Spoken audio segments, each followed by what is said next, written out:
नमस्कार किसान साथियों, मैं आज बहुत ही महत्वपूर्ण जानकारी देने वाला हूँ इस वीडियो के माध्यम से। किसान साथियों, मैं बात करने वाला हूँ आज की हम लास्ट पानी गेहूं में कब चलाएं ताकि हमें अधिक से अधिक गेहूं का उत्पादन मिल सके, और लास्ट समय में हमें कौन से पोषक तत्व देने की आवश्यकता पड़ती है, हम कौन से पोषक तत्व दे सकें या ना दें, इन सब बातों की जानकारी मैं देने वाला हूँ। किसान साथियों, वीडियो को अंत तक देखना, तभी आपको जानकारी समझ में आएगी। जिन लोगों ने वीडियो को लाइक नहीं किया है वह लाइक कर लें, चैनल को सब्सक्राइब करें और बेल आइकन दबाना ना भूलें। ज़्यादा से ज़्यादा वीडियो को शेयर करें ताकि दूसरे किसान साथी भी इस वीडियो के माध्यम से फ़ायदा ले सकें। चलिए वीडियो स्टार्ट करते हैं। लास्ट समय में हमारे किसान साथियों को पता नहीं होता कि लास्ट पानी की सिंचाई कब करना चाहिए, तो मैं किसान साथियों को यही बताने वाला हूँ कि लास्ट पानी की सिंचाई कब करें और हम कौन से मिट्टी के आधार पर लास्ट पानी की सिंचाई कब करें। इन सब बातों की मैं जानकारी डिटेल में बताने वाला हूं किसान साथियों, ताकि हमारी गेहूं में पकने में कोई फ़र्क ना पड़े और हमारी गेहूं का उत्पादन हमें अधिक से अधिक मिले। और लास्ट पानी के समय में हम कौन से पोषक तत्व दें अथवा ना दें, इस बात की भी मैं जानकारी बताने वाला हूं किसान साथियों। यदि आप लास्ट पानी की सिंचाई गेहूं में अच्छी तरह से करते हैं किसान साथियों, तो ऑटोमेटिक आपकी गेहूं का उत्पादन अच्छा मिलेगा। कुछ किसान साथियों ने मुझे कमेंट किया कि लास्ट पानी के समय में कुछ पोषक तत्व देने की आवश्यकता पड़ती है, तो मैं उन किसान साथियों को यही बताऊंगा कि जब हम लास्ट पानी देते हैं तो हमें और भी कोई पोषक तत्व डालने की आवश्यकता नहीं रहती। हमने पहले ही सारे पोषक तत्वों की पूर्ति कर दिया है।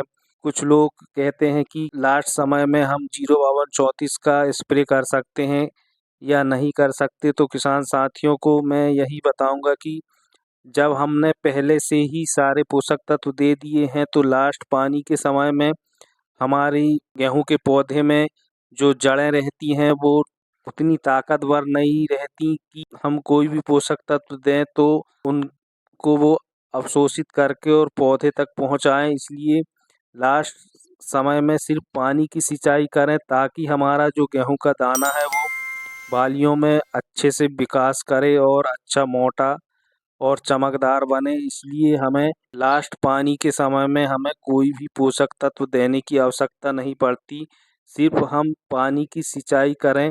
अब लास्ट पानी की सिंचाई कैसे करना है, कब करना है, किस समय में करना है, इन सब बातों की जानकारी मैं आगे बताने वाला हूँ। और यदि आप इस आधार पर पानी की सिंचाई करते हैं, लास्ट पानी की सिंचाई करते हैं, तो आपकी गेहूं का उत्पादन लगभग 5 से 10 कुंटल बढ़ के मिलेगा। और यही किसान साथी हमारे गलती कर लेते हैं, लास्ट पानी की सिंचाई कब करना चाहिए उन्हें कुछ किसान साथियों को पता होता है, लास्ट पानी की सिंचाई कब करना चाहिए कुछ किसान साथियों को पता होता है, कुछ किसान साथियों को पता नहीं होता। कुछ किसान साथी लास्ट समय में यूरिया का स्प्रे कर देते हैं, कुछ किसान साथी लास्ट पानी के समय में 19-19 का स्प्रे कर देते हैं, तो कुछ किसान साथी लास्ट समय में 05234 का स्प्रे करते हैं। तो मैं किसान साथियों से यही कहूँगा, मेरे प्यारे किसान साथियों, लास्ट समय में सिर्फ गेहूं में पानी की सिंचाई की आवश्यकता पड़ती है और कोई भी पोषक तत्व देने की आवश्यकता नहीं पड़ती है। यदि आप 19-19 डाल रहे हैं या यूरिया का घोल बनाकर डाल रहे हैं या यूरिया का छिड़काव कर रहे हैं या 05234 का कर रहे हैं, तो इन सब चीज़ों को पहले ही डालना रहता है, लास्ट पानी के समय में नहीं डालना चाहिए। क्यों से कि लास्ट पानी के समय में वैसे ही तापमान अधिक हो जाता है, इससे यूरिया वैसे ही डालने से आप तापमान अधिक रहता है और यूरिया भी डालने से गर्मी होती है पैदा ज़मीन में, इस तरह से बालियों में नुकसान भी हो सकता है। इसलिए लास्ट पानी के समय में यूरिया कतई ना डालें किसान साथियों। यदि आप लास्ट पानी के समय में यूरिया डालते हैं तो आपको नुकसान का सामना करना पड़ सकता है। इसलिए लास्ट पानी के समय में यूरिया तो डालें ही ना। और कुछ लोगों ने कमेंट करके पूछा कि हम लास्ट पानी के समय में 05234 डाल सकते हैं क्या? तो किसान साथी 05234 का डालने का सही टाइम होता है जब बालियाँ गभोट अवस्था में रहती हैं या पाला में जब गेहूँ रहती है गभोट अवस्था में, उस समय में यदि 05234 का छिड़काव करते हैं तो हमें बहुत ही अच्छा रिजल्ट मिलता है 05234 का। बालियाँ निकलने के समय में या मतलब बालियाँ निकल चुकी हैं और जब हम लास्ट पानी चला रहे हैं, यदि इस समय में डालते हैं 05234 तो उतना अच्छा रिजल्ट नहीं मिलता। लास्ट समय में कोई भी पोषक तत्व डालने की आवश्यकता नहीं पड़ती। सिर्फ यदि आप लास्ट समय में सही समय में पानी की सिंचाई कर देंगे, अपनी मिट्टी और अपनी गेहूँ में पानी की आवश्यकता के अनुसार सिंचाई कर देंगे, तो आपकी गेहूँ ज़बरदस्त उत्पादन देगी किसान साथियों। तो मैं आगे यही बात करने वाला हूँ किसान साथियों की लास्ट पानी हमें गेहूँ की कौन सी स्टेज में और किस आधार पर देना चाहिए, इन सब बातों की जानकारी मैं आगे बताने वाला हूँ किसान साथियों। चलिए आगे बात करते हैं किसान साथियों। यदि किसान साथियों आप इस समय में गेहूँ में जब बालियाँ निकल चुकी हैं सभी लोगों की अभी, इस समय में यदि अच्छी तरह से ध्यान रखते हैं और लास्ट पानी की सिंचाई कब करना है, इन सब बातों की जानकारी यदि आपको है तो आप ऑटोमेटिक किसान साथियों 30 से 40% गेहूं का अच्छा उत्पादन ले सकते हैं। तो हमें एक बात का विशेष ध्यान रखना है किसान साथियों की हम गेहूं की इस समय अंतिम सिंचाई कब करें ताकि हमारी गेहूं में पकने में कोई फ़र्क ना आए और हमारी गेहूं अच्छी तरह पके। तो यही जानकारी मैं देने वाला हूं किसान साथियों की लास्ट पानी की सिंचाई कब करना चाहिए। तो यदि आप लास्ट पानी की सिंचाई अच्छी तरह से करते हैं जब आवश्यकता है तब यदि करते हैं किसान साथियों तो आपकी गेहूं का उत्पादन ऑटोमेटिक 30 से 40% बढ़ के मिलेगा। तो लास्ट पानी की सिंचाई कब करना है किसान साथियों, हमारे भारत में सभी राज्यों में अलग अलग क्षेत्र में अलग अलग प्रकार की मिट्टियाँ पाई जाती हैं। तो हम लास्ट पानी की सिंचाई किसान साथियों अपनी मिट्टी के आवश्यकता के अनुसार यदि करते हैं तो हमारी गेहूं में लास्ट समय में 30 से 40% गेहूं का उत्पादन अधिक मिलेगा किसान साथियों।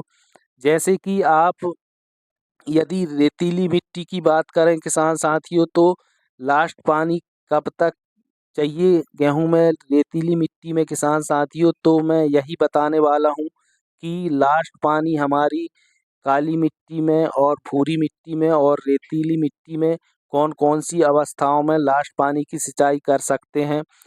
यदि हमारी मिट्टी रेतीली है तो लास्ट पानी की सिंचाई कब कर सकते हैं किसान साथियों, यदि आपकी मिट्टी रेतीली है तो आपको गेहूं में नमी बनाए रखना है किसान साथियों। यदि आप इस समय में बढ़ते तापमान में यदि रेतीली मिट्टी में पानी की नमी में कमी करते हैं किसान साथियों तो आपकी गेहूं अच्छे से पक नहीं पाएगी और आपको अच्छा उत्पादन नहीं मिलेगा। यदि आपको रेतीली मिट्टी में अच्छी गेहूं की पैदावार लेना है तो लास्ट समय में विशेष ध्यान रखना पड़ेगा पानी का। लगभग आप 8 से 10 दिनों के अंतराल में पानी की सिंचाई करते रहें रेतीली मिट्टी में। और लास्ट पानी तब सिंचाई करें किसान साथियों कि यदि आपकी गेहूं की बालियों में दाना जब दूध की अवस्था के बाद जब दाना खड़ा हो जाता है थोड़ा सा, उस समय में रेतीली मिट्टी में लास्ट पानी की सिंचाई कर दें। इसके बाद पानी की सिंचाई ना करें किसान साथियों। आपको गेहूं का उत्पादन गारंटी के साथ बतला रहा हूं कि आपको गेहूं का उत्पादन अच्छा मिलेगा। और यदि आपकी भूरी मिट्टी है किसान साथियों तो लास्ट पानी की सिंचाई कब तक करना है। लास्ट पानी की सिंचाई यदि आपकी भूरी मिट्टी है तो जब गेहूं की बालियों में दानों में दूध बन जाता है और दूध में गाढ़ापन आ जाता है, आप बालियों को छू कर देख सकते हैं कि हमारी बालियों में दानों की अवस्था अभी कैसी है। जब आपकी यदि भूरी मिट्टी है तो आप गेहूं की बालियों में दाना छू के देख के जब आपकी दानों में दूध की अवस्था लगभग खत्म होने लगती है, दानों में गाढ़ापन आ जाता है दूध का, उस समय में भूरी मिट्टी में यदि लास्ट पानी की सिंचाई करते हैं तो आपकी गेहूं का उत्पादन अच्छा मिलेगा। और यदि आपकी काली मिट्टी है किसान साथियों, तो आपको जब आपकी गेहूं की बालियों में दानों की अवस्था दूध में रहे उस समय में आप काली मिट्टी में लास्ट पानी की सिंचाई कर दें, इसके बाद पानी की सिंचाई ना करें।